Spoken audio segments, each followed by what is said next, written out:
नमस्कार मंडळी, उद्या नववर्षातील पहिलीच संकष्ट चतुर्थी आहे. 17 एप्रिल वार बुधवार आणि उद्या आलेली आहे सर्वात महत्त्वाची सर्वात श्रेष्ठ भालचंद्र संकष्ट चतुर्थी. या संकष्ट चतुर्थीचा चंद्रवेळ आहे 9:30 वाजेपर्यंत आणि आपल्याला शुभ मुहूर्तावर गणपती बाप्पाची पूजा आराधना करायची आहे. तर तेथील शुभ मुहूर्त आहे तो म्हणजे 9 ते 11 वाजेपर्यंत आपल्याला पूजाही करून घ्यायची आहे. गणपती बाप्पाची पूजा आराधना अभिषेक करायचा आहे. अभिषेक करत असताना ओम भालचंद्राय नमः हा मंत्र आपल्याला म्हणायचा आहे.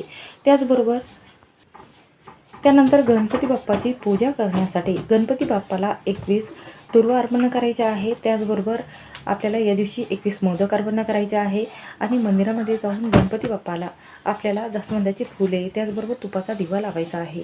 अशी पूजा केल्याने आराधना केल्याने आपल्या जीवनात येणारे संकटही दूर होत असतात. तर संध्याकाळची जी वेळ आहे ती पूजेची म्हणजे आपल्याला संध्याकाळची पूजा या वेळेतच करायची आहे.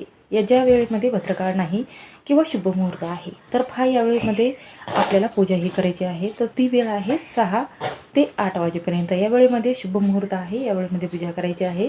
9:30 वाजता चंद्रदेवाची वेळ आहे. या वेळेमध्ये आपल्याला चंद्रदेवाला अर्घ्य द्यायचा आहे.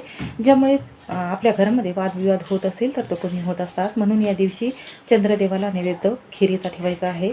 त्याचबरोबर या दिवशी मोदक असेल किंवा तुळशीची पानं चुकूनही गणपती बाप्पाला अर्पण करू नका. या दिवशी फक्त गणपती बाप्पाची सेवामध्ये आपल्याला अथर्व शीर्षाचं 3 वेळा पठण करायचं आहे आणि हा मंत्र जो आहे हा 3 वेळा किंवा हा मंत्र जो आहे तो आपल्याला हा मंत्र 108 वेळा म्हणजे एकजूटमाळ करायचा आहे. अशा पद्धतीने पूजा आणि सेवा करावी. मुलाला जवळ बसून पूजाविधी करायची आहे. अशी पूजा केल्याने गणपती बाप्पाचा आशीर्वाद हा कायमस्वरूपी राहतो. आपल्या घरात येणारे विघ्नही दूर होत असतात. म्हणून अशी सेवा करा. श्री स्वामी समर्थ. व्हिडिओ आवडला असेल तर शेअर करा, नक्की लाईक करा आणि सबस्क्राईब करायला विसरू नका. श्री स्वामी समर्थ.